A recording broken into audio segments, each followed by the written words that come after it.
Director of Core Group based in Washington, D.C., but working globally with all of our partners and members. I'd like to welcome you and thank you very much for joining us during a very busy time in the world responding to COVID-19. I ask everyone if you can mute yourselves and if you can please start to introduce yourselves in the chat box on your right side and put your name as well as your organization and where you're calling in from.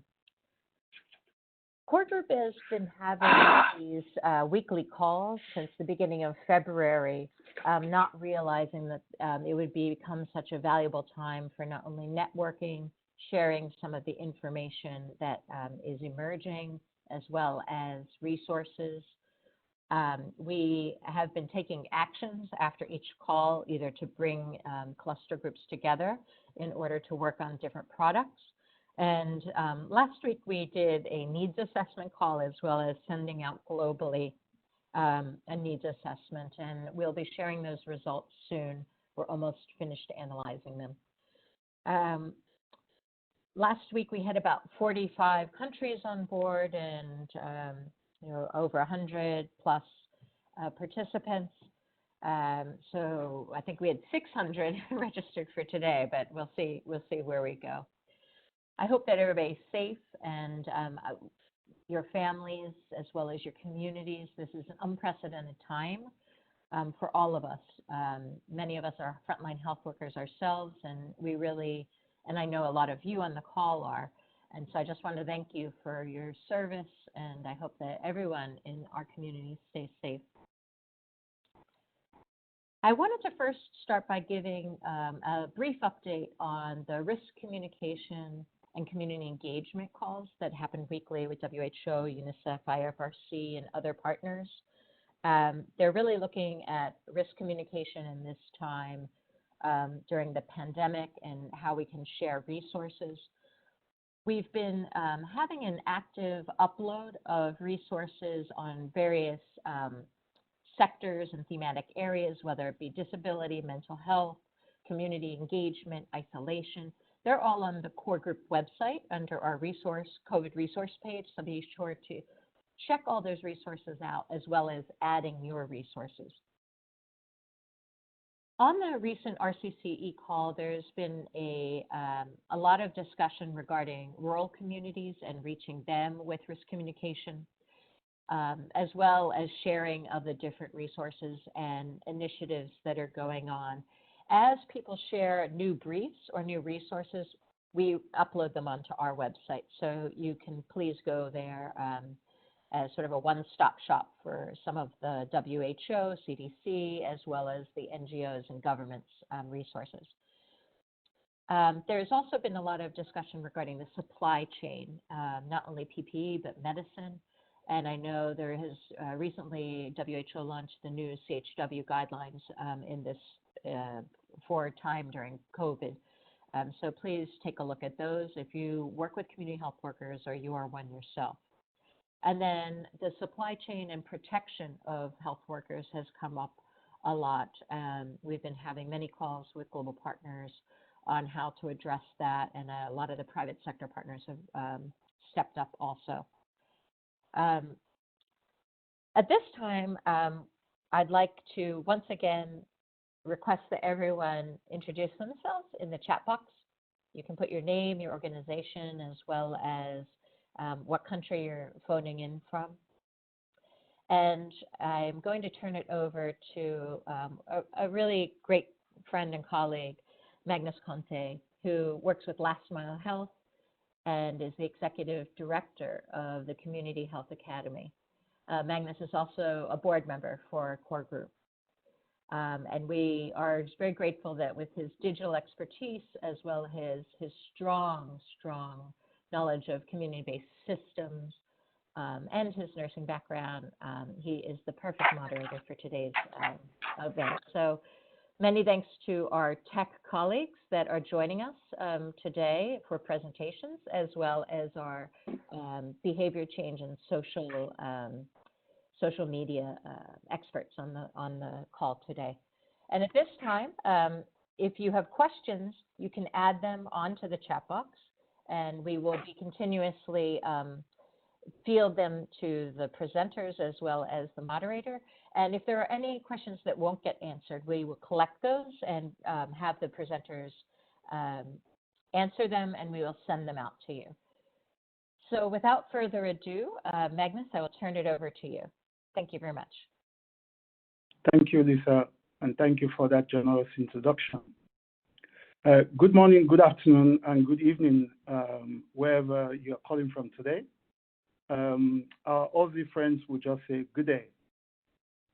I hope you and your loved ones are all well and keeping safe wherever you're calling from today. And I'd like to welcome you to the 5th Coronavirus Global Response Coordination Call, convened by Call Group under the leadership of its Executive Director, Lisa Hilmi, and her wonderful team based here in DC and coordination offices also across the globe.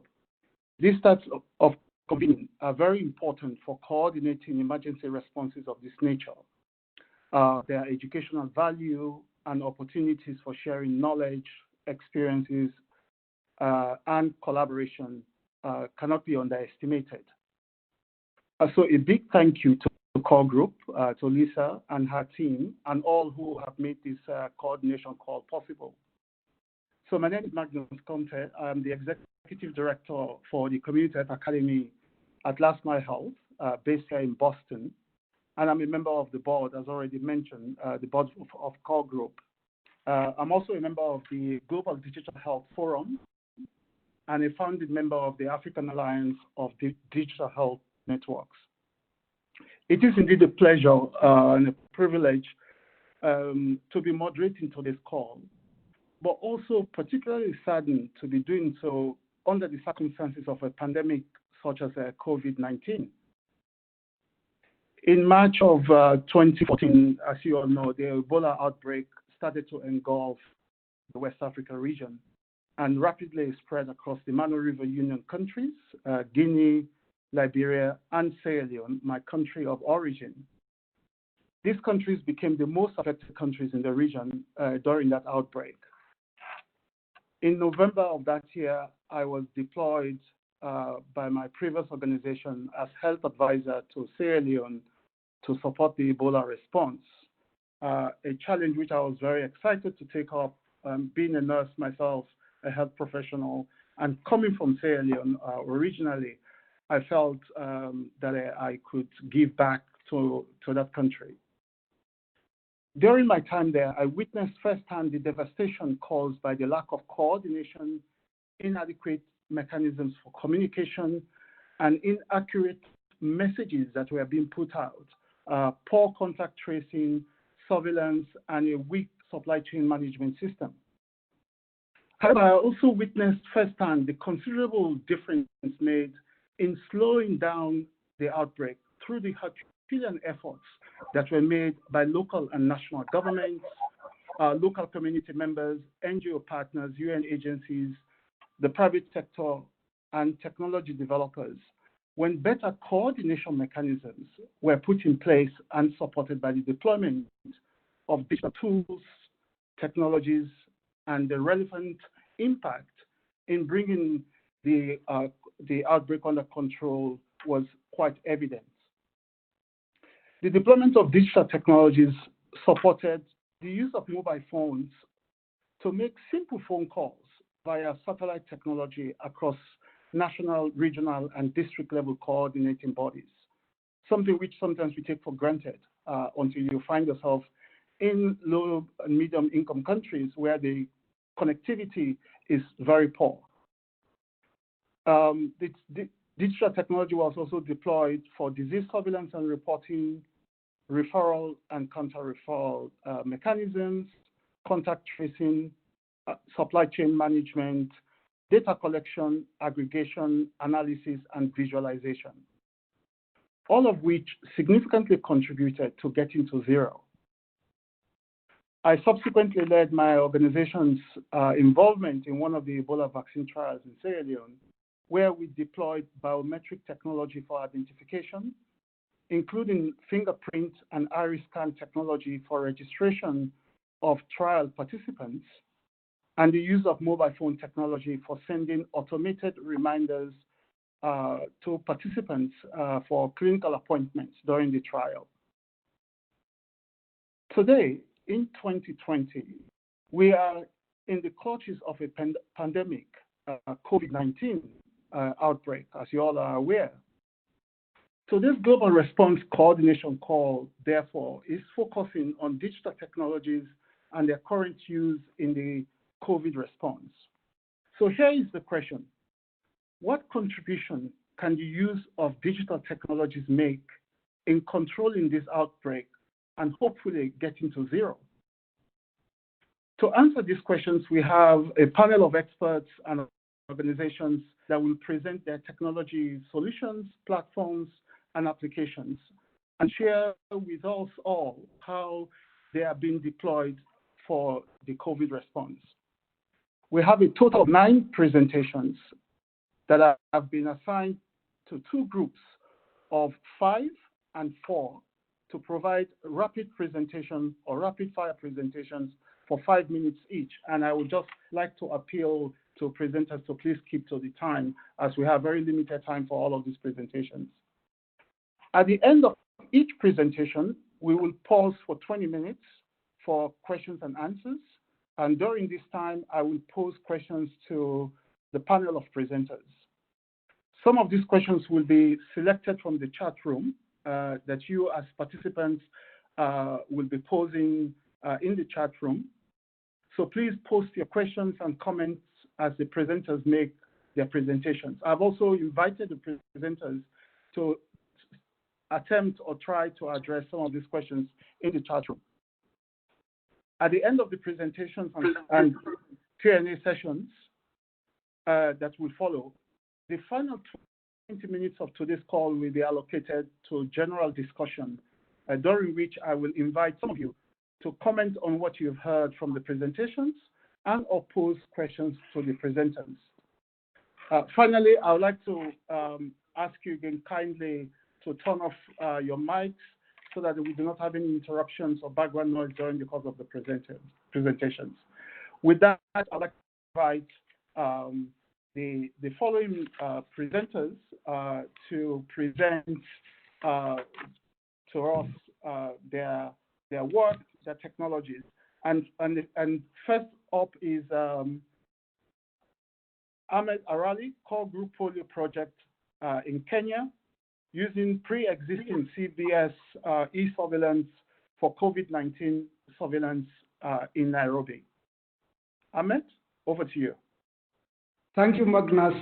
Hello, everyone. My name is Ahmed Arale, the Secretariat Director of Core Group Polio and Global Health Security Project based in Nairobi. Like Magnus, I'm also a nurse. Just an overview of our project. As you can see the map there of Horn of Africa and East Africa. We are all over in the common borders of Horn of Africa, doing cross-border community-based surveillance implemented by 13 international NGOs and 12 local NGOs. One of the projects is in an urban area, Kamukunji in Nairobi, implemented by Catholic Relief Service, which is regarded as a transit point because of the many immigrants who pass through there. Community-based e-surveillance is our mandate as far as AFP surveillance and GHS zoonotic priority diseases are concerned. As you are aware, Kenya has a fairly good penetration of mobile subscription. Almost everybody has a smartphone. And you also know that community is where the action starts and ends. Hence, community-based surveillance is critical as far as community-based disease surveillance is concerned. Our focus as a project is active case sites for AFP, suspected cases, measles, neonatal tetanus, and 5 priority GHS zoonotic diseases. We utilize community health volunteers who are part of the existing community system in the country. They are supervised and report to the catchment health facilities of the Ministry of Health. Our community-based surveillance workflow, which is this is not this is common to Kenya, which is used by all the partners and the ministry, is the diagrammatic representation you can see here, starting with the community where we expect signal detection by community health volunteers and informants. And here, the community health volunteers who have smartphones with apps, signals using short messaging, SMS to their supervisors. They can be the community health assistant or animal health assistant. And there, from there, we have triaging done by their supervisors who decode this message and call back for more information and give support. In the same instances, verification is done by the supervisors at that level, who in turn send this message to the sub-county or the district level supervisors, who also receive this SMS, who verify, who have the case as an event. And from there, they do the risk assessment, followed by investigation and response, and later back to the community where feedback is given. The main tool we use is the mobile data collection. We have trained our community health volunteers on the use of mobile phones to capture this data on human and animal on real time. What we use is Open Data Kit and the Corpo Collect apps, which are free open source tools. The photographs you can see there, the screenshots there is the border areas where we work and where these community health volunteers are able to geocode all the activities or suspected cases they see. So when this information is collected, they go to a database, a server. We use on a platform, which is a paid platform for data collection and visualization. And really, this is quite really important for us when community health volunteers are reporting, especially in border areas where it is security compromised, they are inaccessible areas. And many of our tools have been digitized, reporting of immediate signals, weekly reports, outreaches, social mobilization, as well as verification by the supervisors. The data collection process is just simple. They use their smartphone. Once they detect, they record the details in their community-based signal record sheet, and also the mobile phone, their own electronic tools. And then they report immediately to their supervisors through SMS. And the third step is that once the supervisor receives these SMS, they decode because they are coded. These are coded messages. And there they give support, they call back, they get more information. The community health volunteers also have flip books that really talk about these cases and also signals. If they don't see anything in the week, they send zero reporting. Also, they do reporting of rumors. Whatever rumors and fears that the community has is also shared with the supervisor, and it is equally recorded. The chart there you see is the alerts, how the alerts are coded. Here we have the volunteer ID, the village ID, and the alert or signal ID. And you can see we have category of human alerts and animal alerts. So when you see an example of 4-3-7, it is the volunteer, village, and the alert. So when it goes to the supervisor, it is decoded. And this is real time. It goes to our server, and the dashboard will show, as the example you can see, where you have the animal alerts coming and the human alerts coming. So both the SMS and the Corpo collect this, and also we keep some hard copies that keep this record. Challenges, everything as it is challenges. We have been using this, digital technology for a while now. It has served us well, especially in hard-to-reach areas, inaccessible areas, even in Somalia. However, with the coming of COVID, and now that we are going to use it, and we are using it now, our implementing partner in Nairobi, Catholic Relief Service, last week trained 2,500 volunteers. So, and they are expected to report, but the challenge is, and many people are asking, are we risking the communities and the volunteers? Are these volunteers could they be spreading this, virus inadvertently? So that is one of our biggest challenge. The other challenge is that I did not mention here is we are trying to discuss interoperability with others. The ministry, together with other partners, are also piloting. We hope someday we will have an interoperable, flow of data. The way forward is, as we do reporting, we also want, because of the social distancing, we want to use these social media, the smartphones, especially WhatsApp, in providing information to the households and communities. Our volunteers are working with the care group. We are also implementing care group model in Nairobi, where they have these care groups. So they have formed WhatsApp groups for these care groups and give them information so that they may not go frequently to this. We also want to use these smartphones to train these community volunteers so that we don't bring big groups together. We are in the process of developing protocols of house-to-house visits for COVID surveillance and response so that our volunteers and the communities are protected. Thank you, and those are our implementing partners in Kenya. Over to you.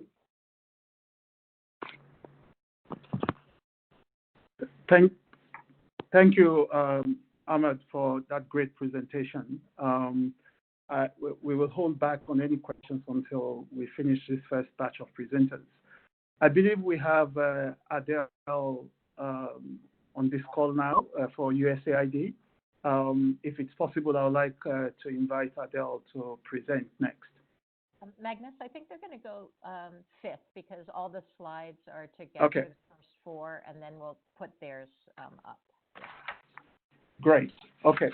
Thank you for that. So now I would like to invite Walter Kerr from the Zenysis Technologies to present on surveillance case management, contact tracing, and emergency response capabilities of their platform. Thank you. Walter? Hi. Well, thank you. Can you hear me? Yes? Yes. Okay, great. Well, thank you. My name is Walter Kerr, and I'm the Global Director for Emergency Response at Zenysis. And for those of you that have not heard of Zenysis, we work in more than 10 countries around the world right now. And the big problem that we help governments and implementing partners solve is integration of different fragmented information systems into a single unified platform for analysis so that decision makers can interact with all of their indicators from any number of different information systems, all from one single location, and then share that data with other systems via APIs or making that integrated data accessible with other visualization tools as well. One of the biggest problems that we have seen, or one of the biggest challenges that we hear from countries, is that they are overwhelmed with the number of offers of support from different implementing partners, from organizations, et cetera. And you'll have multiple activities with contact tracing happening in some places. You'll have supply chain management challenges. There will be challenges related to how do I manage my workforce. And all of these different partners are all generating different information streams, and it can become very difficult for decision makers to be able to make sense of it all. And so what we try to do is to work with countries to help them take any number of these different information systems, and they can include laboratory data, contact tracing data, flight manifests, supply chain systems, Excel files, DHIS2, et cetera, any structured information system to bring into one unified COVID control room. And so we're working right now with countries in Africa and Asia to implement such control rooms. You know, I think this is one of the tools, you know, among many. There are many tools out there that can help governments coordinate their response to COVID-19 in a data-driven way. And so, for example, last year, we worked with the government of Mozambique to help them respond to Cyclone Idai and Cyclone Kenneth. And in the immediate aftermath of those cyclones, what we saw was a number of partners rush to help the government of Mozambique. This included international organizations, NGOs, as well as a number of different Mozambique government agencies. And each of these agencies and organizations were generating different information streams on things like geospatial coordinates of water sites, routine health information updated every day in a mix of mobile applications, Excel files, et cetera, from different implementing partners, as well as health clinics that yesterday were churches and schools and today have been converted into health clinics. And so all of these different information streams fed into one unified platform that the government used to coordinate their emergency response. And we're now working with governments to take that same kind of methodology, that same type of thesis to apply this to the COVID-19 response. And so what that means in practical terms is that we are speaking with countries who are trying to amplify their contact tracing efforts. You've got a lot of fragmented contact tracing applications and other data sources that can enhance the efficacy of contact tracing, such as flight manifests, ride-hailing app data, for example, or immigration and customs data that, if integrated together, can help overall activities around contact tracing. One of the other challenges that we see governments talking about is they've got supply chain systems that they need to have integrated with their health systems to make sure that they're allocating personal protective equipment or ventilators to the places where they appear to see the greatest demand. And a third use case relates to other disease areas. So many governments that we've spoken to are very concerned about the effect that COVID will have on the ability to deliver services for other disease areas that create high burdens, such as malaria, HIV, tuberculosis, and wanting to be able to integrate the information that they are receiving about COVID-19, as well as other routine health information, so that they can monitor the effects and strain on the health system and coordinate resources accordingly. I'm going to show a very brief demonstration of how this kind of technology works. Just two things that I want to mention. One, last year we made our platform open source.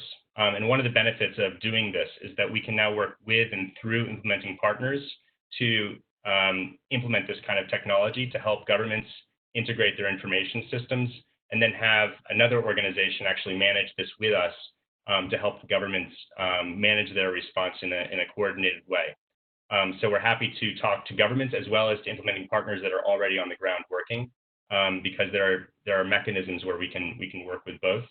And the second is that we've secured $1 million in matching funding that we can use to help bring down the overall cost for implementing these kinds of services. And those funds are available on a first come, first served basis, but still we want to be able to apply this kind of technology to the countries that need it the most. And so at the end, I'll just provide a little bit of information about how to get in touch with us. And then finally, I want to mention that on Thursday, April 2nd at 10 a.m. Eastern Time, we'll be having a webinar where we can have even more back and forth about how it is that we can implement this kind of technology. But if I were to, I just want to show very briefly in just a minute or two how this platform would work in practice. Walter, you only have 1 minute left. That's okay. That's okay. And so this idea of having a variety of fragmented information systems coming into a virtual COVID-19 control room is such that decision makers can have real-time access to data from any number of different fragmented information systems. And the idea is to make it really as easy as being able to go into an indicator panel, seeing all of your variety of different information systems.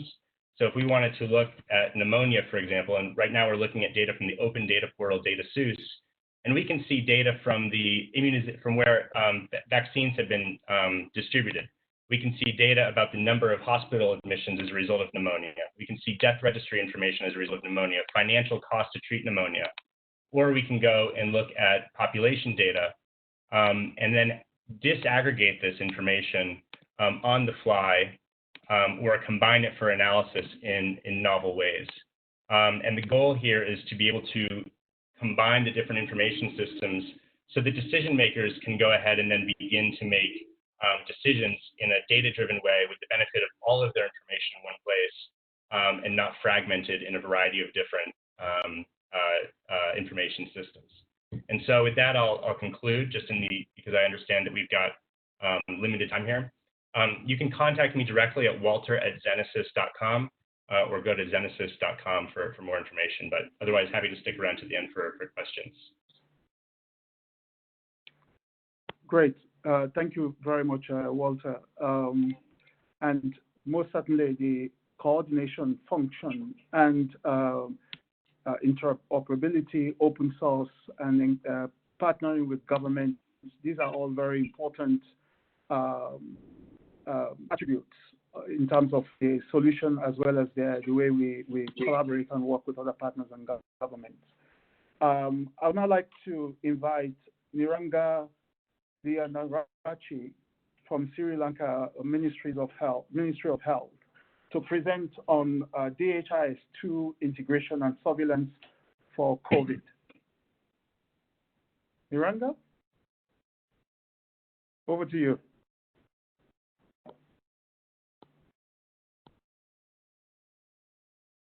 And Dr. Niranga, if you can unmute yourself, and then you can go ahead and speak.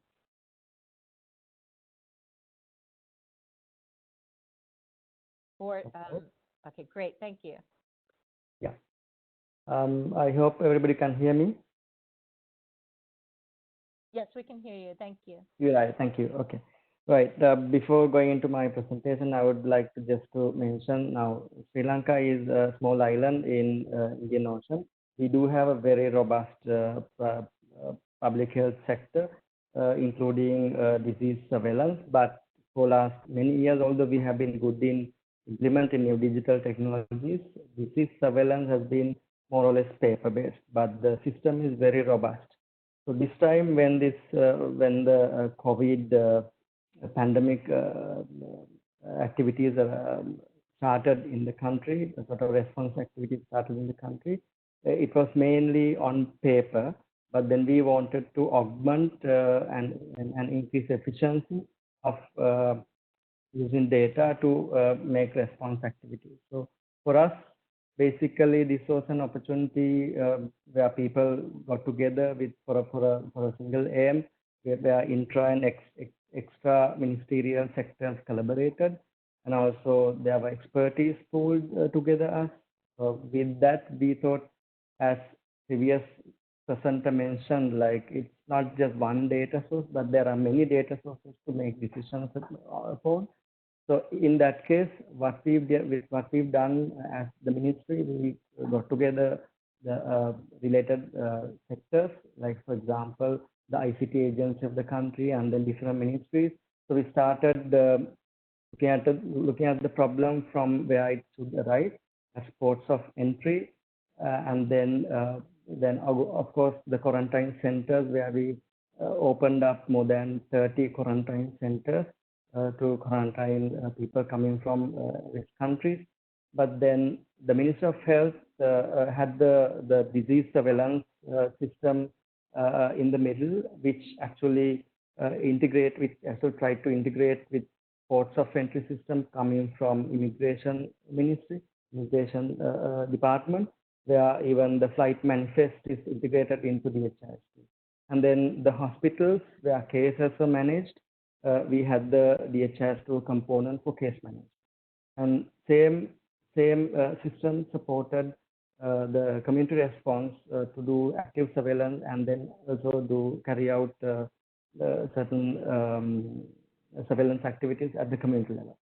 And then we went into develop a new app which is actually integrated to DHIS2 core system to trace people's travel based on their willingness,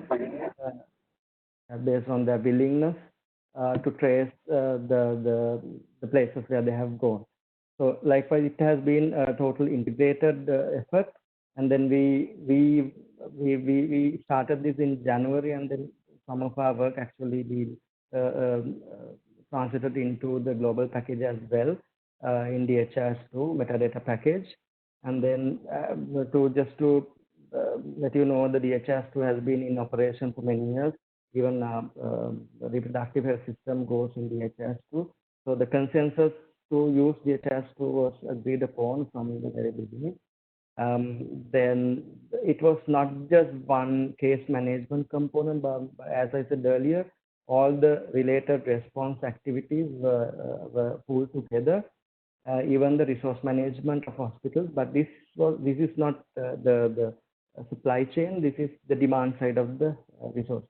And also there's a current development for ICU bed availability, because we don't have a system at the moment. So it has been like a development going in with the same effort, still not completed. So I will show just some screenshots so you will understand the basics. Like we have the enrollment into two suspect and case reporting programs under the DHIS2 tracker.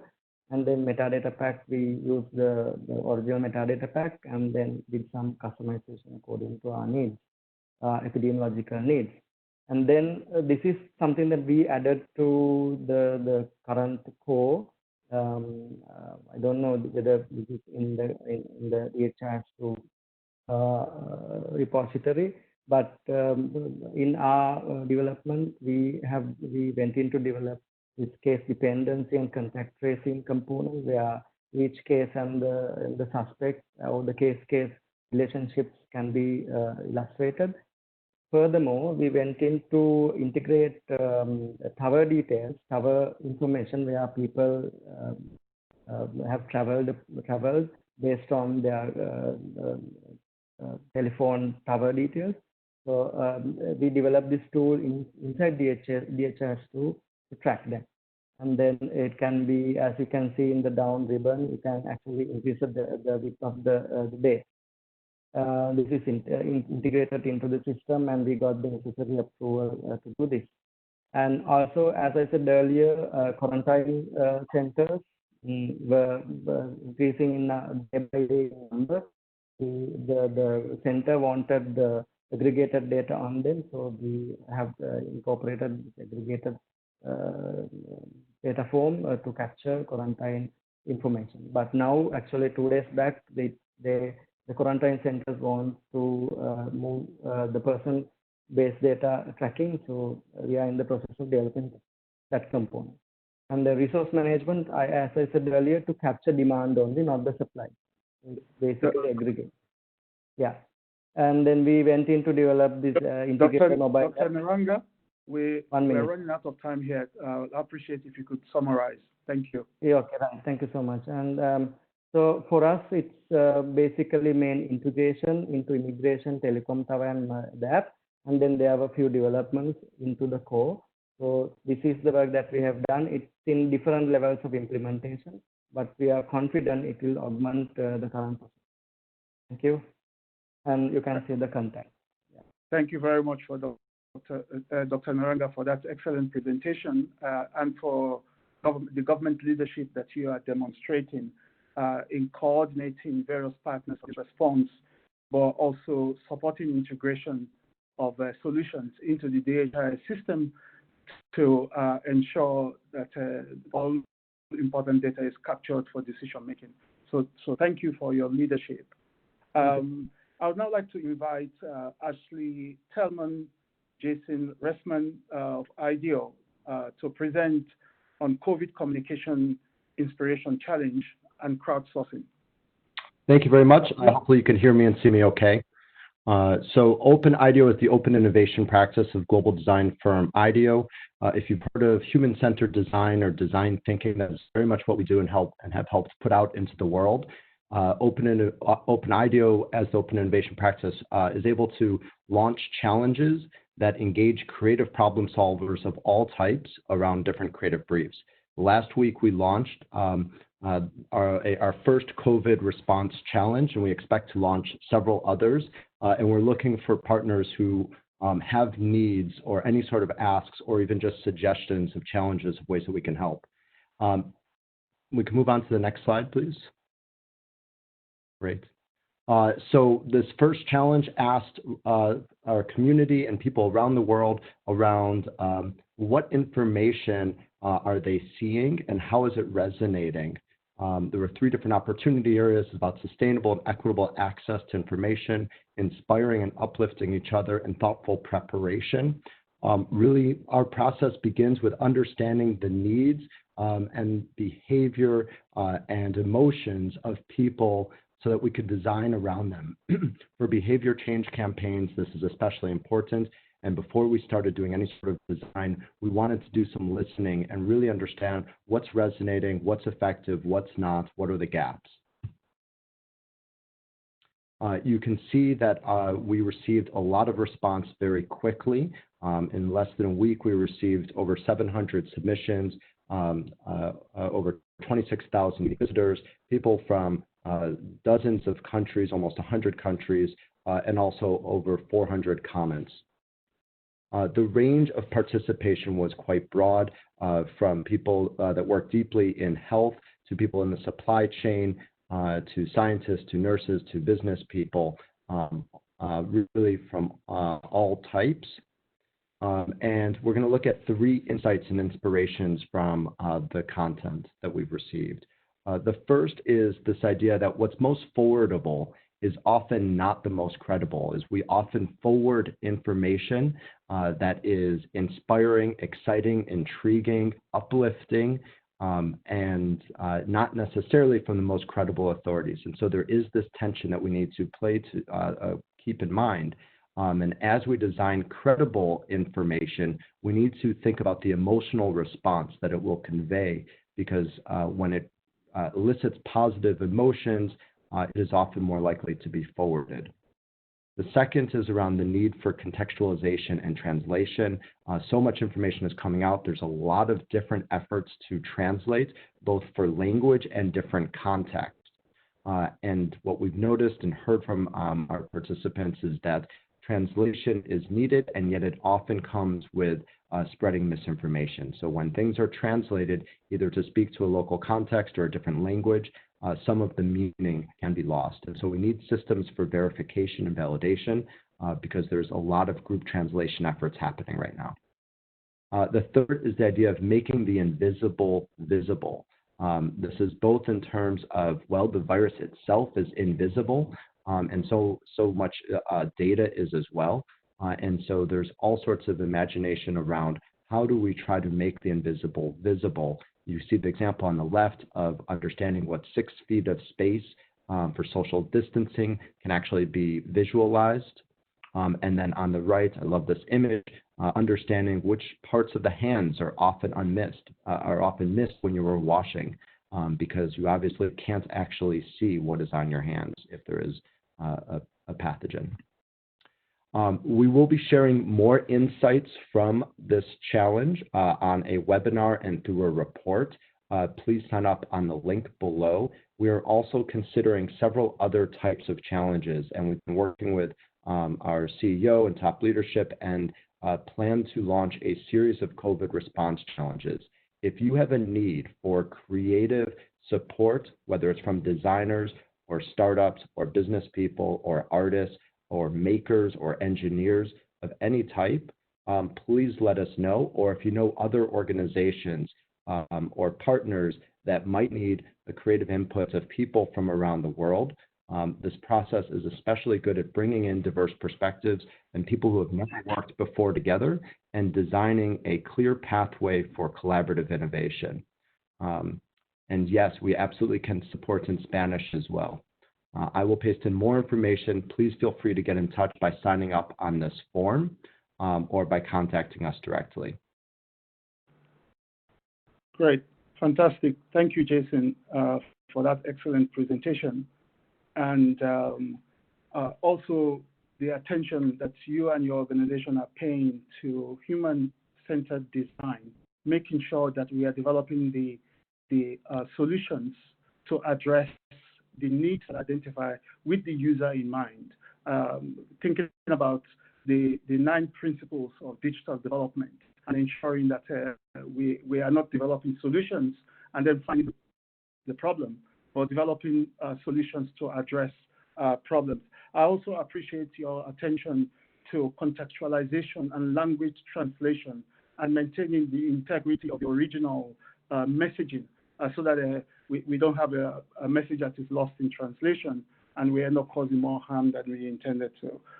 With that, I would like to invite Adele from USAID to present on fighting Ebola with information and sharing the experience and learning that came out of the response to the Ebola outbreak in West Africa. Adele? Yeah, thanks, Magnus. Can everyone hear me? Yes, please go ahead. Okay, excellent. And apologies in advance if you hear some of my younger coworkers at home as well. Okay. Okay, so I'm going to put a few links in the chat box after this brief presentation because I'll cover quite a bit of information very quickly. The first is just to flag that for those who are interested in what USAID is doing in response to COVID, we do have a special page on the website now, which is usaid.gov/coronavirus that has a lot of information about new funding that is coming through and how it's being used. As you might imagine, it's being used for a broad array of different things, which I won't cover given the time constraints. Instead, what I'll do is, as Magnus said, talk about a report that we published in December 2016 that was looking at lessons from the Ebola response in West Africa, and specifically try to tease out some of the lessons that seem particularly applicable right now. So for those who have heard this presentation before, I apologize, but for those who don't, the main thing to know is that this was a report that the former administrator commissioned to look at how data and information flows were being used to support the response and specifically what role digital technologies were playing. And the report at a high level really focused in on how important information and data were to the response. And in particular, the detailed, precise, timely, and accurate data we know is essential for being able to understand a disease's spread and for being able to effectively link it to a strategic operational response. And you can go ahead and advance to the next slide, please. So and one more, please. In the Ebola response, what we know is that it was very difficult to get a clear picture of what was happening. And frequently critical data and information were inaccurate, missing, or simply didn't exist. And where they did exist, they often look something like this. Some of you will be familiar with this photo. It's of the Ministry of Health whiteboard in Liberia in early stages of the response where they were mapping different critical data sets, including individual cases, aggregate caseload data, contact tracing, health worker availability, facility location, and trying to map how these different data sets needed to work together. And a lack of robust and interconnected data management systems meant that many of these puzzle pieces didn't fit easily together. And this really impeded the response. Next slide, please. What we saw with the response is that the majority of data, particularly case data, were moving via paper and then subsequently being digitized. And we know this created a number of challenges around getting a quick and rapid sense of what was happening with the outbreak. Next slide, please. And so you can see here that the cumulative case count continues to rise even after the peak of the curve quite significantly. We heard through our research anecdotally that during the height of the outbreak in Liberia, the data that was being collected locally sometimes was taking up to 3 weeks to being reported out in the situation reports. Next slide, please. So essentially, the general thrust here is that the technical, institutional, and human systems that were required to get a rapid and clear sense of what was happening with Ebola case data frequently were not sophisticated or robust enough to support the response in a timely manner. And this was a challenge that was compounded by the fact that there were many different organizations from both the health and humanitarian sectors that were responding, and many of them were bringing their own technologies with them to support the response. And so you had a combination of a weak infrastructure, including of digital systems in West Africa, kind of on this collision course with a number of different uncoordinated digital systems that were brought in, creating tremendous complexity about where data was being stored and how you could access to compare and share data across these different sources. Next slide, please. Next slide, please. So these are the main recommendations from the report built around the data use cycle graphic created by Path and Vital Wave Consulting for the Data Use Partnership. That is a great resource. If you haven't seen it, I encourage you to take a look.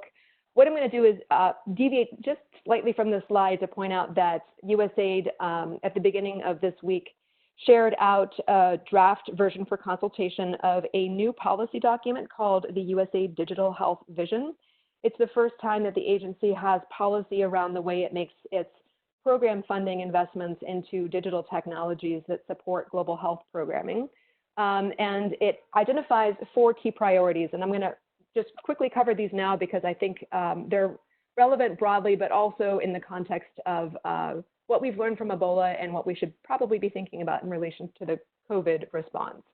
And that first of which is to understand country-level capacity for digital health. And this includes in leadership and governance, as well as institutional and workforce capacity, and ensuring that where we are making investments in digital tools, that we are thinking about how we align to that capacity and where there are gaps, creating sufficient funding to help address and build those gaps. The second priority is around national digital health strategies. Increasingly, we are seeing countries develop these, which are a country-articulated vision for how digital can best be used to reach their specific country health goals. And many of these have cost and implementation roadmaps. And so we're calling this, the digital health vision is primarily internal facing guidance. And we're saying that as we are making our future programs and plans or procurements, we need to be thinking about what is the, how strong are these national digital health strategies and how might they be strengthened?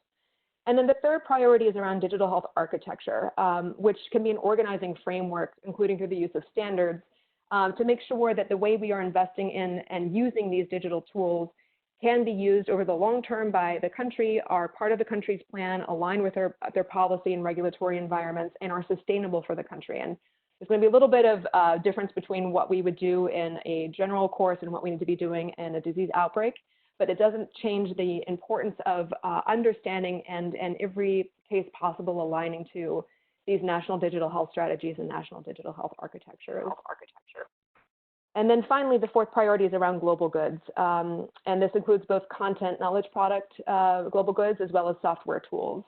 And to just quickly bring this back to the recommendations from the Fighting Ebola with Information report, overall, we saw that the introduction of digital did not magically make things easier. In fact, it could sometimes make things harder because you're introducing new systems, which might require new workflows, new capacities. And so we need to be thinking about, wherever possible, how we can align with, use, and amplify existing tools, including software global goods that are in use in country, and that may be the best way to quickly help get to scale where these tools are already scaled and avoid some of the challenges around having to build capacity from scratch. Some of the other recommendations included for donors in particular to be looking at how to align their investment strategies And from a non-digital specific lens, looking at the user environment, in particular with Ebola, and I think we'll see the same thing here with COVID, the role of trust is critical. And so much of how people interpret information relies on whether they feel that information is trusted. And so we need to be thinking about non-digital components of the use environment, such as affinity trust networks, taking a close look at the reach of digital to see where digital alone is appropriate, or where it may only be most appropriate in conjunction with non-digital approaches. And finally, from an investment strategy perspective, leveraging not only the principles for digital development that Magnus just spoke to, but also bearing in mind the principles of donor alignment for digital health. If this is a new concept to you, I encourage you to go take a look, even if you are not a donor, but rather an implementer, or if you are a funder of a different sort. And you can learn more about those donor principles at donorprinciples.org. So I tried to cover quite a bit of information quickly, and look forward to any questions later as may be. Thanks. Great, fantastic. Thank you so much, Adele, for that great presentation and for sharing your experience and expertise, particularly with support of the Ebola vaccine, the Ebola outbreak in West Africa. And of course, you mentioned some very key points I'd just like to highlight. First of all, you mentioned your co-workers. Unfortunately, I didn't see them make a presentation to us. However, we appreciate that they gave you the space and time to be able to do so under these difficult circumstances. You also mentioned the importance of data and information and the availability, the timely availability of that data for the response to aid decision-making, as opposed to the information arriving very late and more harm would have been done by then. You also refer to the weak infrastructure that existed within the health services in most of these countries. And of course, how that's added to the challenges, the difficulties of trying to put together a digital health response. The enabling environment also that needs to be available is one of the things I would like to ask all of you that I've just presented to comment on how the lack of an enabling environment, or maybe the availability of an enabling environment to support the deployment of your digital tools.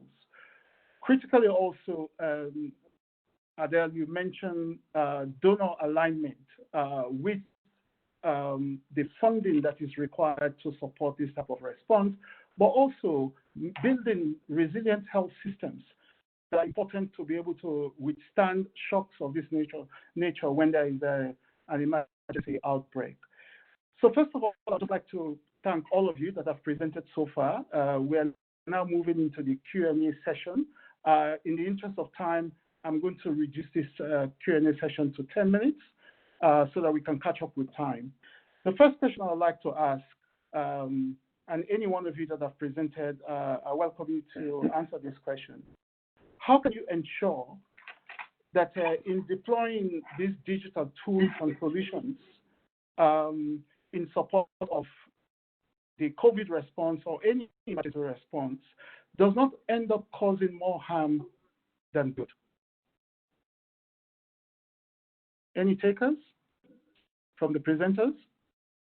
Well, I can take a quick stab at that, since you were also just a moment ago mentioning the ecosystem. And I think that's one piece that is critical. We absolutely have to understand the ecosystem as we are building and supporting the response. And two things that I didn't mention in the presentation that would be helpful for people to be aware of is that there are new resources available that help people understand the ecosystem. One is the Global Digital Health Index. This is looking at the maturity of the ecosystem, everything from the quality and reach of the digital connectivity infrastructure to the strength of the kind of policy and regulatory environment. And another is the Global Digital Health Atlas, which is a place you can go to look on a country-by-country basis at which tools are currently in use as you think about how best to support the response. Unfortunately, these tools are not yet 100% filled, so you will find some countries have information, others do not. But as we are undertaking this assessment to support the response, it would be wonderful for people to think about how they can support those two resources, either by using the data currently in them or by helping to populate them with data that are missing. Thank you, Adele. I'm just wondering if, Walter, you would like to comment on the question that I've just asked. How can we ensure that the deployment of these tools does not cause harm, instead add to successful management of this type of emergency situations? Sure. So I think it's an important point. And, you know, one of the real challenges with what we do, at least with integrating data quickly, is making sure that that data is also trustworthy and reliable. And, you know, I think one of the things that we want to be able to do is to facilitate broad information sharing. And maybe I'll give one example of why information sharing can actually strengthen the ability for people to make better decisions, as opposed to potentially harm the system if you were only working with you know, fragmented sources. And so, for example, last year when we were working with the government of Mozambique in their response to the cyclone Idai, we had in one case 2 different partners that were reporting 2 different numbers for numbers of individuals with measles cases. And had they just relied on one particular data source alone, they may have made different decisions about how to allocate resources, but because they were able to bring those 2 sources together immediately, they were able to identify that there was a discrepancy and then ultimately realize there was a data quality problem with one of the 2 systems. Had they not had the ability to bring that together, I think it would have been difficult for them to surface that kind of insight so quickly. And so I think the important, I think what I would emphasize is being able to facilitate information sharing quickly and rapidly across the variety of partners is one way to ensure that we can cross-check each other in a sense, to make sure that my data makes sense with your data. There are data quality problems that abound in all of these different information systems, and it's very hard to make sense of what's very good data, what's not, especially in emergency times. And so applying rigorous quality and validation tools to the kinds of data before you allow it to be used for decision making is important, as well as being able to allow that kind of cross-pollination of information sharing. I think when you can triangulate in these different ways, you can have greater confidence in the decisions that you're able to make using data, but there is no silver bullet at the same time. Great. Thank you for that. Yes, please go ahead. Yeah, I think I do have something to say into that from Sri Lanka as well. Like, I think as of any country, we also, the Ministry of Health was bombarded by a lot of help, industry partners, the technology partners, and even people that we have never thought of. They gave many solutions free of charge. For example, at the moment, we are sort of assessing few telemedicine tools that have been in the market, offered free of charge. But then as the Ministry of Health or as a country, we wanted to integrate, or we wanted to see which one would fit into the problem that we have now. Otherwise, it will cause more harm to the system than non-existent. So it's very important even from country's perspective that you have to try to integrate rather than taking all the solutions and try to use them for small problems. Thank you, Dr. Naranga. I would just like to ask Ahmed, there is a question in the chat room about the safety of staff who are using these tools, particularly under circumstances of the COVID outbreak, for example.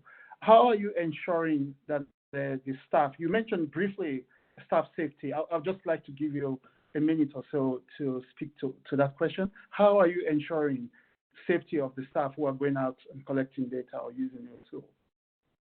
Are you providing a protective gear for them? Thank you so much. I think that is one of the questions that currently we are grappling with. Yesterday, we had an online session with our global team to draft protocols of house-to-house visit for these community volunteers. Currently, what we're doing is we provide them with hand sanitizers. However, when it comes to other PPEs, many people argue that it will be inappropriate or not sensitive for them to, use PPEs and then go to their neighborhoods or house to house. So we're still discussing, and we already have a draft protocol that we want to discuss with other partners and the Ministry of Health and see how best to protect them. Thank you. Over. Great. Thank you, Ahmed. Magnus, I think there's just one other point that I wanted to make that I think I should have, which is I think information sharing is important, but I think putting the government in the driver's seat is probably the most important aspect of this. There needs to be a really strong coordination body. The government needs to be able to drive that. And I think that we can all play roles as implementers, but ultimately the government really needs to be the driver here. I think that was one of the important points that I should have mentioned as well. Thank you for that, and a very important point to make. Government leadership, but also the importance of us as NGO partners or the donor community, for that matter, aligning behind government priorities and government agenda, and ensuring that we are not acting in a silo or developing our programs for implementing, trying to help, but at the same time causing more confusion than actually helping the situation. I would like to allow time, a couple of minutes for extra questions, which I know my colleague Lisa has been tracking also on the chat room. Could you, Lisa, just flag one of those questions, if you don't mind? Okay, let's see. Well, so there was a good one that someone just asked regarding special resources, solutions, especially training platforms for community health workers as part of the COVID response, and especially for rural areas with limited access to the internet and travel restrictions. And if anyone has information about that, if anyone could, any of the presenters could comment. Over. Thanks, Lisa. Would any one of you like to take that question? Yes, I'll take that. For us, we are using two-pronged, and for here in Nairobi, our partner CRS was able to train as many as 2,500 community volunteers. And just to abide by the social distancing, we had to start these trainings in terms of groups, like 10 to be trained. However, in other areas where we operate, we are trying to use social media, WhatsApp, to try and use that for training. Thank you. Over. And Ahmed, I remember a specific picture you even showed on the Horn of Africa WhatsApp that we're part of, where they were actually 2 meters apart from each other in the training. So that was a really unique way to also maintain that social distancing. Thank you. And Magnus, if you don't mind, I want to let everyone know that we will be going over the allotted time today. So please stay on, because we still have 4 more presentations, and then there's some audience members that I think are going to be making some comments too. Thank you. Great. Thank you, Lisa. And with that, I would like to move on to the second part of these presentations. And I'd like to invite Kim Beardley of ThinkMD to present on COVID-19 screening and educational tool. Kim? Actually, I'll be presenting. My name is Barry Finette. Hopefully everybody can hear me. I'd like to thank the organizers for the opportunity for ThinkMD to present its COVID-19 response strategy and tool that they built.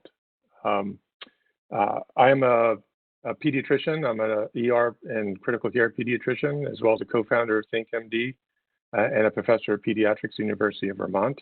I welcome everybody to get on to the ThinkMD website to learn more about what we do and our tools to date. We are a global health technology company that builds frontline mobile digital technology through a progressive web application that does frontline clinical risk assessments, triage recommendations, follow-up instructions, referrals, etc. We're currently in over 9 countries, being used by a multitude of end users, including nurses, doctors, school teachers, pharmacists, frontline health workers, community healthcare workers, as well as a product that goes direct to consumers in South Africa.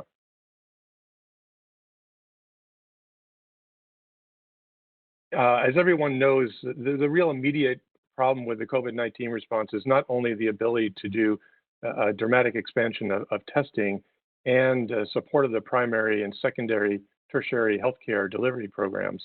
I believe there are 3 other major criteria that we're looking to and challenges we're looking to address, specifically trying to decrease the burden on clinics and hospitals of people who are getting sick with the virus. Second is a real paucity of individual real-time public and epidemiological health data that could be used by ministries to develop and monitor their COVID-19 strategy responses. And as been brought up many times, a dissemination of really clear, concise, and accurate public health information. What we have actually developed is a personal COVID-19 triage educational disease surveillance monitoring tool. It is based on our current technology that's been deployed. What it does is guide the user through an individual risk assessment for the COVID-19 virus, as well as provide general information and prevention and protection educational information as well. Most importantly, all this data is combined into a COVID-19 specific clinical and epidemiological data repository that then could be used for data analytics, predictive disease modeling, and visualizations to be distributed to Ministry of Health, international health agencies, and implementing partners around the world. For this latter component, we have actually partnered with Tableau Foundation as well as PATH to work with ThinkMD within the development of the visualizations and the disbursement of that to appropriate agencies. And we have a large number of data scientists and predictive disease modelers to help us and work with us in the dissemination of this information that's gathered. We are looking, and we have actually implemented 3 different modalities for distribution of our technology. We have a server-based URL offering that is available to anybody, and we can provide that information. It's actually on the ThinkMD website. Most importantly, a lot of our efforts are currently involved with mobile network operator partnerships that we have to distribute our technology via their customers directly through an initial SMS public health messaging, and that links the user to our site. Most importantly, this offering and all the offerings that we have are free to charge for any users.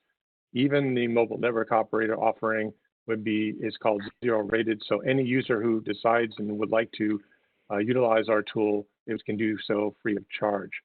The third modality of distribution is actually through our frontline healthcare worker platform, one that is available to be able to work on and offline as our current technology is, to be used in communities with frontline healthcare workers.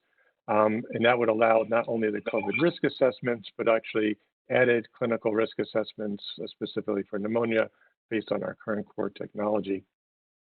As a progressive web app, our technology can be used on any mobile device that can download a website. It is primarily used on smartphones, but we're also increasing the capabilities to be used on feature phone through USSD technology as well.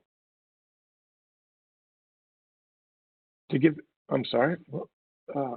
people an idea of the scope of the potential distribution of their technology, we have currently released through our website 2 days ago our server-based platform.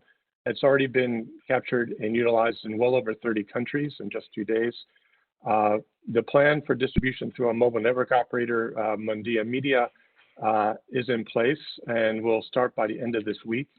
The initial distribution will be in India with Egypt and Vodafone to over 99 million users. In addition, the second release through Airtel is planned to be released in India, over 450 million users. Wendia Media itself has over 1.5 billion user distribution, but they can connect with and distribute our technology through any mobile network operator that requests to do so. And again, this would be free to any user that wants to log on to our platform. I'd like to be able to give a brief demonstration of our current technology, so I hope everybody can see my screen. This is just a basic landing page that describes to the user what this specific platform does and its capabilities. We have it in a multitude of different languages. We currently have it in about 8 to 10 languages, and this is increasing every day. This is an example of various languages: French, Spanish, Arabic, Bengali, Portuguese, etc. We'd appreciate if you could round up. It's just 1 minute. Yes, I can do that very quickly. There is a disclaimer on this. We also provide information on the outbreak itself, why it's important for people to participate in this screening modality, as well as important information that their personal information is not going to be shared. We acquire the basic clinical and public health information that's really important: age, gender. We actually then screen for exposure to people over the last 2 weeks. Have the ability to then screen also and gather data on pre-existing important factors that have been found to increase the severity of the disease. We'd like to know if people have been fatigued, if they have a fever in the last 14 days, currently have a cough, and the duration of that cough to discern between acute and chronic coughing, if they have any difficulty breathing,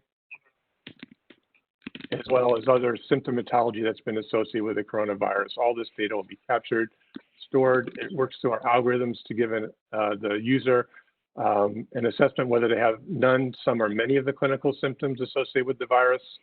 We then give advice of when to seek care, as well as those are most risk factors. We also want to provide significant information about social distancing and quarantine information.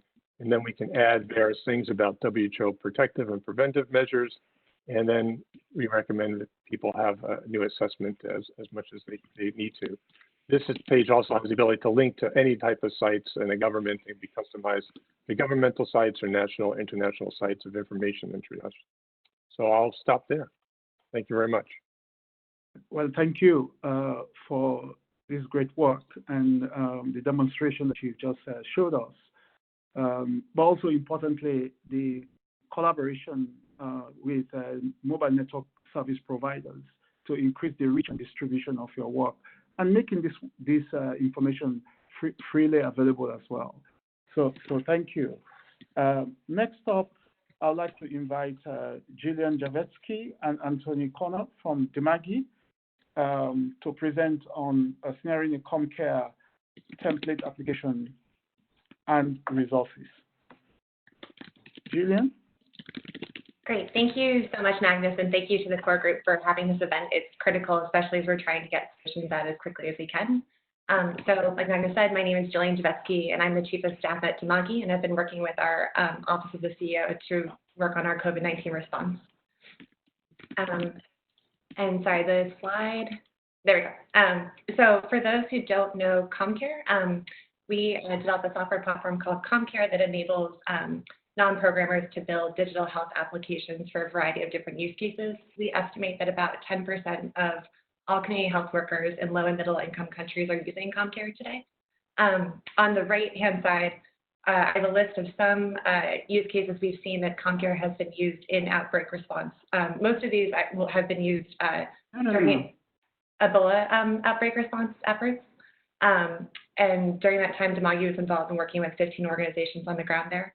We were excited to see later that a peer-reviewed publication looked at 58 digital health tools that were used during that time and found that 2 of them, ComCare and another tool called Surmas, were the 2 that met all technical characteristics and functionalities for outbreak response for Ebola according to their criteria.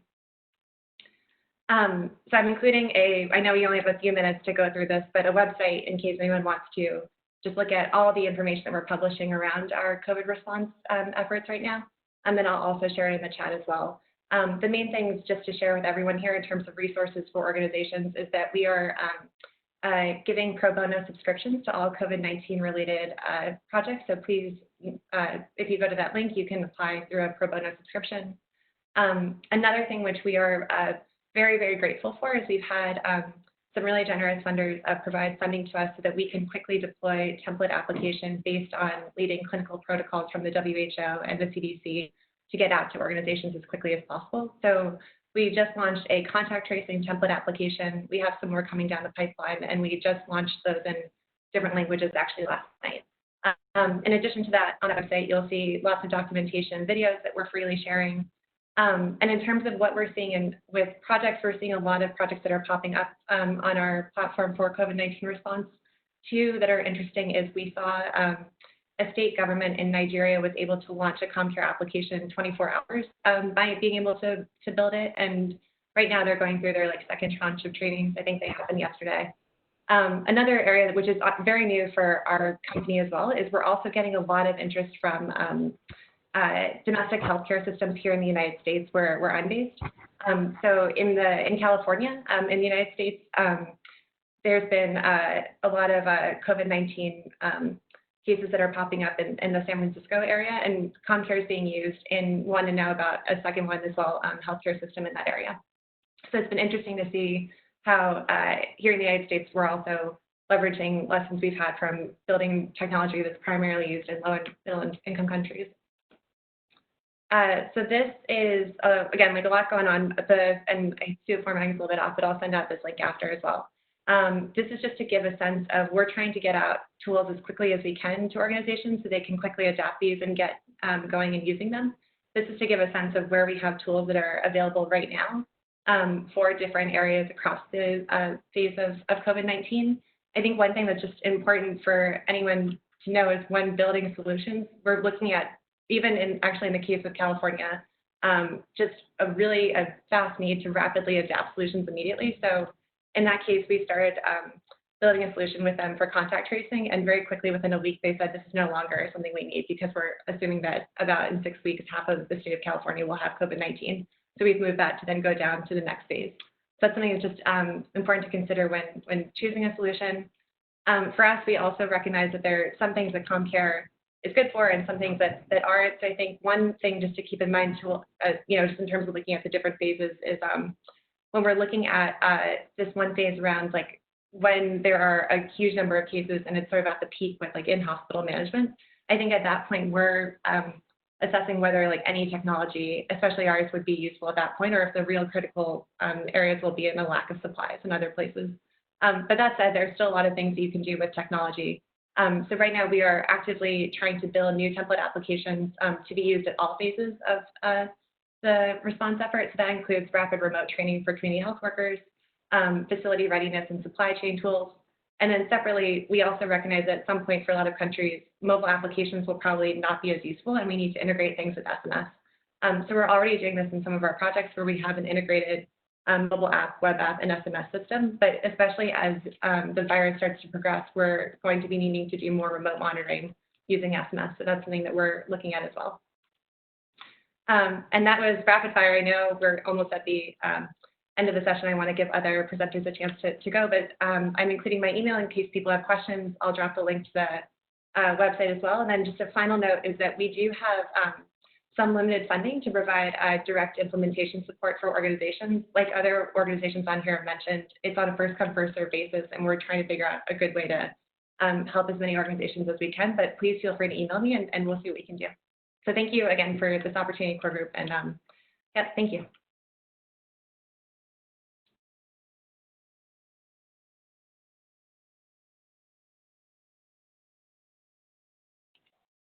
Magnus, you're muted. Sorry about that. So thank you, Julian, was saying for that great presentation. And I just want to underscore the fact that you mentioned providing pro bono service or providing pro bono subscription to government and organizations to use your platform during this critical period. Also, the fact that you have some limited funding that you are providing also to support this work. You mentioned interventions here in the US as well that you are considering or maybe are already involved in, which is very critical considering the size of the outbreak here in the US. In the interest of time, I'd like to move on to Helen Olsen, Sherry Abbott, and Josh Nesbitt of Medic Mobile to provide a demo of the Nepal Ministry of Health port of entry screening tool and walk through some of their other response areas. Helen? Thank you so much, Magnus, and I hope everyone can hear me okay. This is Shreya, and I will be leading us through this very brief deck. I wanted to start off with a very brief overview of what the Community Health Toolkit is. It is an open source project in global public good, really focusing on advancing global health equity and also advancing and achieving UHC. It's a collection of open source tech as well as resources and a community of practice for collaboration.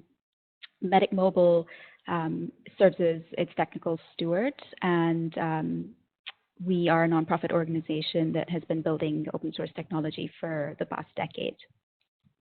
The core framework of the CHT, which Medic Mobile has developed and maintains, really allows for very rapid building of digital health apps, and it is highly configurable, runs on a range of devices from basic feature phones to smartphones, tablets, and laptops and desktops, supports multiple levels of health systems and users within those levels for integrated care coordination, and also has capabilities for interoperability with other existing systems. I don't want to spend too much time on this slide, but just to rapidly sort of outlay what we are doing with support for COVID. Several of our ministry partners have been grappling and managing these unprecedented times. And so one of our key goals was to, and continues to be, to accompany them and really understand priorities and needs and challenges and see where our expertise, tools, and skills can be of help. But then also, more importantly, help evolve some of the existing digital health systems that we already support and expand their capabilities to better support COVID response, as well as coordinate with wider communities of practice that we are a part of. Here too, I won't spend too much time, but to say that we're really seeing a lot of emerging needs come through from our partners, including ministries of health, but also community health implementers that have large-scale programs across Asia and Africa, broadly around surveillance, assessments and testing and referrals to care at the community level that are led by health workers, but also self-assessments by patients, and then increasingly support for health workers at the community level.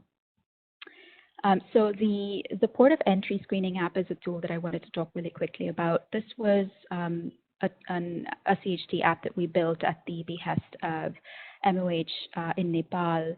And it is a tool that allows for enrollment of all incoming travelers at ports of entry, mostly at Kathmandu Airport at this moment, to facilitate better COVID screening, symptom reporting, and follow-up for those that get quarantined, or referrals for those who are referred to the facilities. We have built this based on MOH Nepal's requirements and also WHO guidelines that the ministry has adapted for this use case. And we're also currently exploring how this can be deployed in partnership with Ministry of Health in Kenya. You unfortunately can't see the GIF here, but hopefully you will be able to see that in the slides shared later. There are a couple of forms that have been built out, and so allowing health desk officials at the airport to submit reporting on travel history, symptoms, and passenger locator information, and so on. Our next tool that I wanted to showcase quickly was a rapid diagnostic test app that we've built out on the CHT to support community health workers as they administer RDTs for COVID for patients or for themselves. This is based on Partners in Health's recent protocol that was put out for the antibody test, but can very easily be adapted for different rapid tests as they emerge and as more and more community health partners and ministries move to procure these. It's really designed to walk community health workers and other health workers through clinical protocols to administer these tests and standardize the quality of testing, but also ensure that health workers are protected and are following safety and protective measures while they're administering the tests to ensure containment. And we've, of course, I should mention, open sourced all of this. Source code, documentation, video demos are all available on a link that I can post in the chat shortly. As a lot of the other presenters have shared, this is a very fast moving and fast changing environment and disease. And so there's a lot still in the works. One particular app that we're working on and shall be released come Monday is a self-symptom screening tool where we've built out capacity for CHT to be interoperable with Rapid Pro for automated interactive messaging support. This is really geared towards self-reporting, particularly for individuals who have been considered to be at risk, so health workers themselves or those that are in quarantine. And the workflow here is the app sends out automated daily messaging, nudging self-symptom screening, and also providing educational information so that individuals can be connected with health workers as their symptoms emerge. I'll pause there and rather I'll hand over to the next presenter there, but just want to also call out that if anyone's interested in learning more, the forum website at the bottom of the slide here is the CHD Community's open forum online where we've been sharing all of these resources and would highly encourage you to come engage with us, ask questions and share ideas and chat more. Thank you. Thank you for that great presentation as well. And just to underscore the mention of maintaining or following and adhering to clinical protocols, but also the safety of the staff that you also referenced. So thank you. In the interest of time, I would just like to invite Marianne from UNICEF to make a brief comment. Is it Mariana?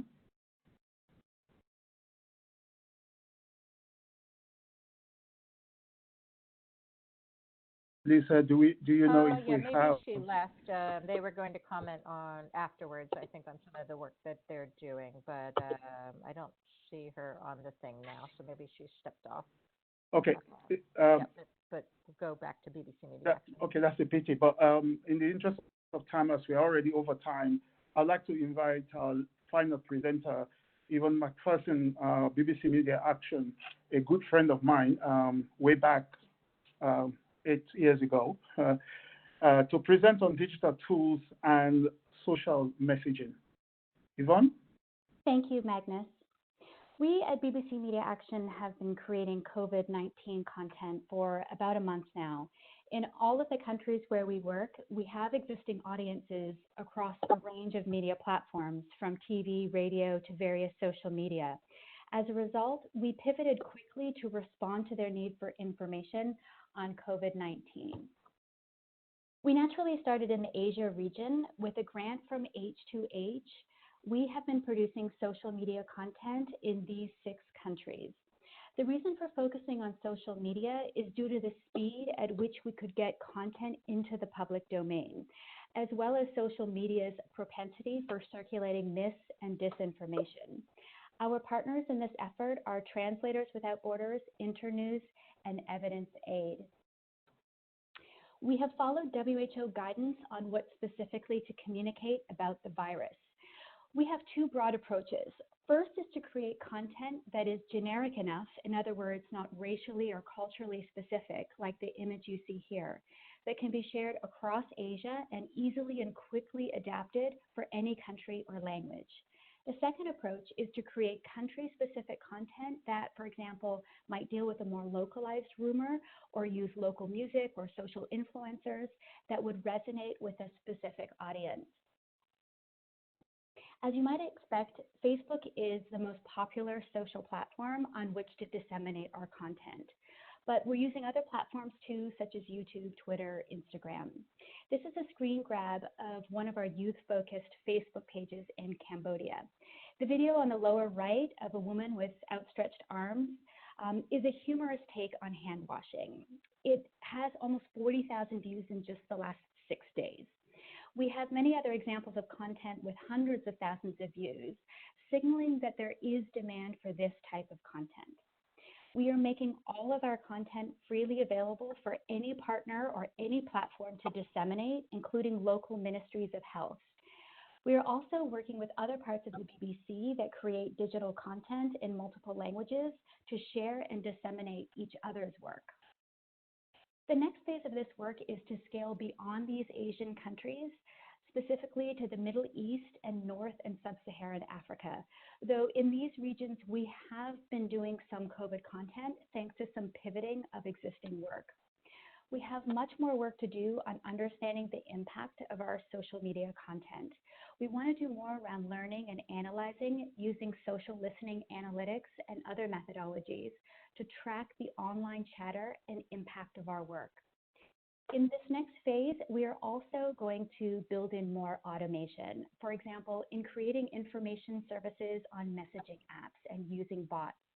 During the Ebola crisis, we used WhatsApp at a scale never before used in a global health emergency.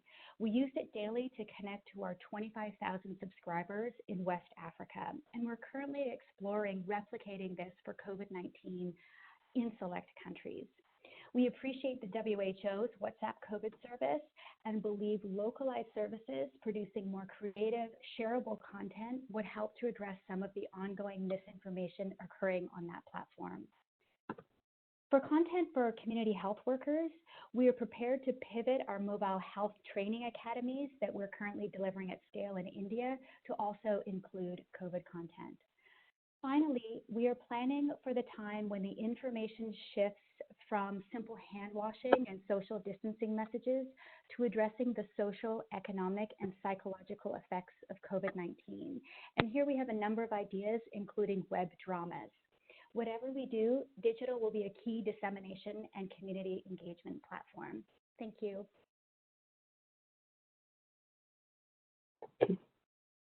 Great. Thank you so much, Yvonne, for that great presentation again.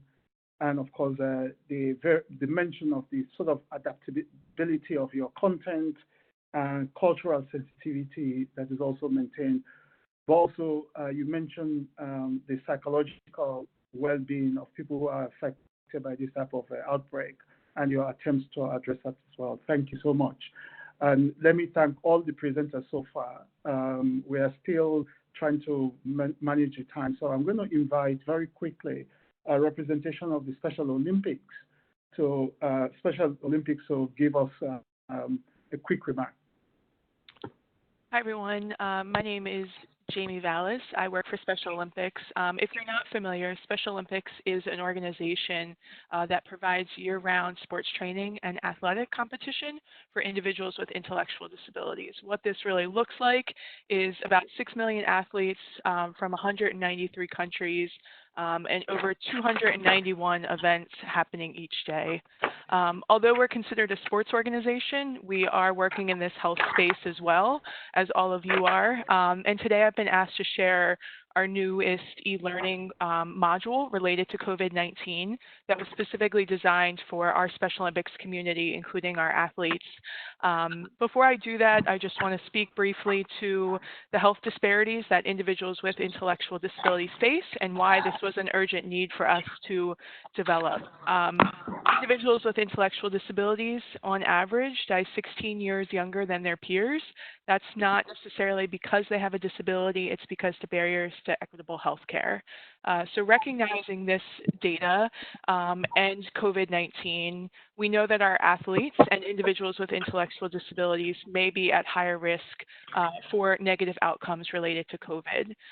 So not only have we postponed all of our events, we've started a campaign to spread the word, not the virus, which is developing infographics, FAQs, hand washing resources, and an e-learning module, which is why I'm here to talk today. We're also encouraging our athletes to stay fit through digital fitness workouts, fitness videos online with our partnership with WWE, emotional wellness activities and resources, activating our health messengers, so our athlete leaders, to be the voices of all of this. So I'll quickly just share my screen to show you what the course looks like and give you a quick.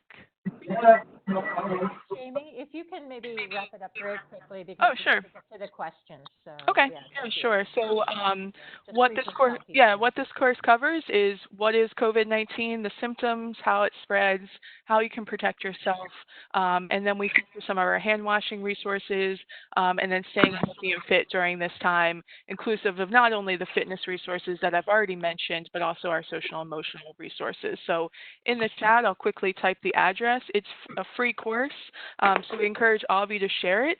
And before I turn back over, I just want to encourage everyone, as you're creating resources and the tools, which I've been hearing about all day today and are super amazing, I just want to highlight the fact that to think about people with intellectual disabilities and recognize that might mean that adapting resources to make sure that everyone can access them. So thanks for the time today. We'll put the address for the course and my contact information in the chat. Thank you, Jamie, for the excellent work that you are doing and for highlighting the need for developers to pay attention to the needs of the disabled community. I want to mention the need to focus on the gender dimension as well of some of this work that we're doing. So thank you. I would like to invite Lisa to flag a couple of questions that she's been tracking in the chat room. Lisa? Yeah, thank you so much, Magnus. And you actually gave a great prelude to the question that I want to ask first. And this has to do with the integration of gender into all of these conversations, whether it being, do you have desegregated data? And this is to all of the presenters today.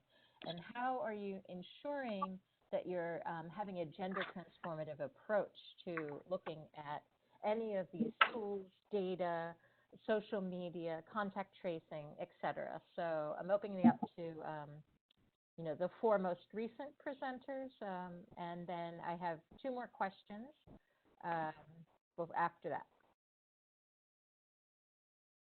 Great, thank you, Lisa. Any takers from the most recent presenters? I could try to answer. Excuse me, this is Barry Finette. One way we're trying to ensure gender inclusion is just through the global nature of the distribution, let's say through the mobile network operator approach, to hopefully get access to as many women as possible, as well as also monitoring and evaluating the usage by specifically women, and we can compare our gender-specific analyses and assessments and look at the differences between genders as well. Great, thank you. Anybody else?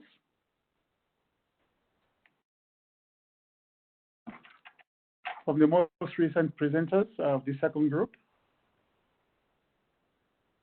Hi, this is Yvonne from BBC. Yes, we're always looking at this issue and also around issues of disability with our audiences. And so we're creating content that specifically addresses some of the gendered dimensions of COVID. And aside from that, we do work on general kind of social norms around gender equality. And just a simple example is we almost always show doctors as females, as just a way to kind of work on representations. So both in the content and in our style and treatment, we are constantly thinking about the gender angle. Great, thank you so much. Lisa, is there another question you would like to flag? I have two more questions, and then I'm going to call quickly on Viamo to comment. So first of all, quick question about ComCare. What's the cost? Yep. So we have a free version as well as a software, like as a subscription plan. For COVID-19, we are giving pro bono subscriptions for any COVID-19 related work that you're doing. So Currently, that goes up to 100 users, but we are very happy to extend that on a pro bono basis. The only reason we set that is just because we also want to make sure our servers can handle the load that we're getting, so just to plan it. So yeah, no, it's in terms of that, it's there's a pro bono thing, and the website I sent out has information about that. Okay, excellent, thank you. And then one more question, and I'll move to Viamo. So how, is anyone on, as the presenters, do you have success working and linking with community leaders, both formal and informal, vis-a-vis social media, and in order to provide not only the accurate information, but also to understand the needs and support in creating and co-creating and co-learning? So if anyone can comment to that.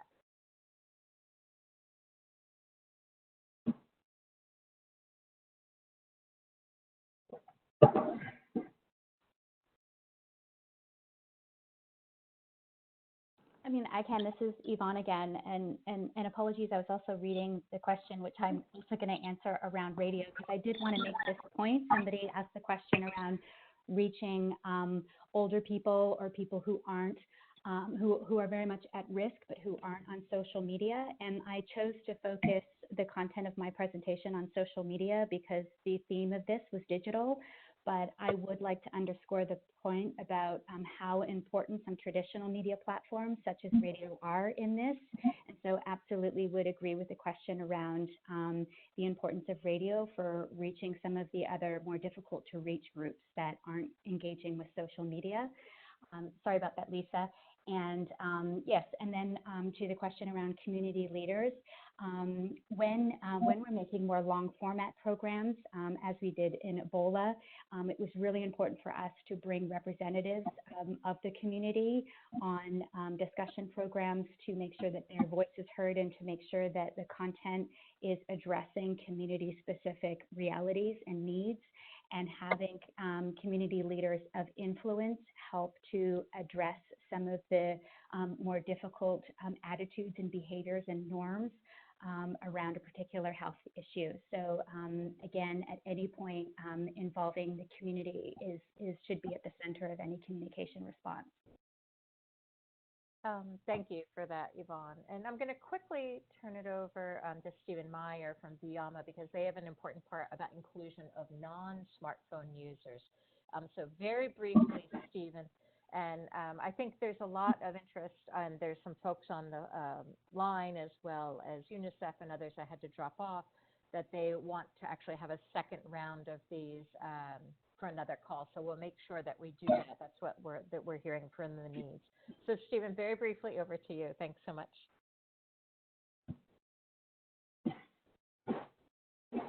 And Stephen, if you can remember to unmute yourself.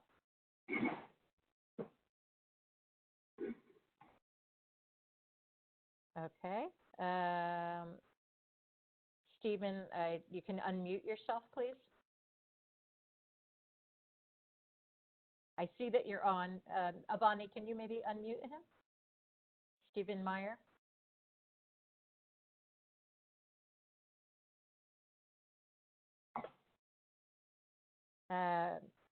Stephen, you are muted right now, so if you can kindly unmute yourself. Avani, maybe you can unmute him. I'm not able to unmute him from my end. You might have to do it. Okay, let me see. I can't do it. Okay, well, Stephen, if we're not able to speak now, okay. Oh, was that it, please? Okay, now there we go. Stephen, very briefly, if you can talk about the inclusion of non-smartphone users. Yes, I'm so sorry about that. My internet just cut out. But yes, hi, I'm Stephen Meyer from Viamo. We, in response to COVID-19, are doing SMS and IVR, interactive voice recording, messaging campaigns. Through our 25 offices, 25 in-country offices, we reach millions of users each month through behavior change communication, remote training for community health workers, and mobile surveys. They can be implemented quickly and are very cost-effective. Again, push messaging through interactive voice recording and SMS that are accessible via simple flip phone or Nokia. Thank you. I'll leave my contact information in the chat. Okay, thanks, Stephen. And we'll give you a chance to make a fuller presentation at the second call because I know you're doing a lot of interesting work. Thank you. Has scaled up in many countries. So we want to make sure that everyone, as well as Special Olympics and some of the other folks that are working in different countries, get that chance so we can all learn and sort of also question and test each other on what might be missing, how we can work better together. Great. So thank you, Lisa. I just want to extend sincere apologies to the audience that one, we've gone over the time. Secondly, we are going to have to bring this question and answer session to a close. It now just leaves me with the task of thanking all the presenters who made time to prepare their presentations and share their knowledge, experience, and expertise. Also, government representation that is on this call. Some of you may not have had an opportunity to present, but hopefully when we do the next round of presentation on digital technologies for COVID response, we'll give you an opportunity to share the challenges in your countries, but also the importance of government leadership and the importance of the alignment of the global community that sometimes come into your countries with good intentions, but inadvertently, in some occasions, cause undue challenges and maybe harm to some of the response efforts. How can we, as a global public health community, ensure that we do no harm in our ambition and good intentions of supporting response during this time of outbreak? So thank you all so much, and thank you also to the audience for listening and for bearing with us. And with that, I'd like to invite my friend and colleague, Lisa, to close today's call. Lisa? Yeah, thank you so much, Magnus. And many thanks to all the presenters, but also Avani Dugaraja, who is Core Group's Communications and Knowledge Management Coordinator. There's a lot of work that goes into this behind the scenes, so I'm very grateful to her and the Core Group team. Magnus, as always, thank you so much. Your experience is really important in helping guide these dialogues. As next steps, I want everyone to know that we are capturing the entire chat box, and we will be reaching out to all of you and those that have registered with follow-up regarding your questions. We will also invite you to the next call. We're doing this weekly at 10 a.m. Eastern Standard Time. I also really encourage you, if you can please upload your resources to the Core Group website under our Resources and COVID Response Collaborative Hub. Encourage strong collaboration and communication in this time. And as always, you can reach out to myself, Lisa Hilmi, lhilmi@coregroup.org, and I put it in the chat box. Thank you very much. Stay safe, stay strong, and I look forward to working with all of you. Thanks so much to the presenters, and have a great day and weekend. Thank you all. Take care, everyone.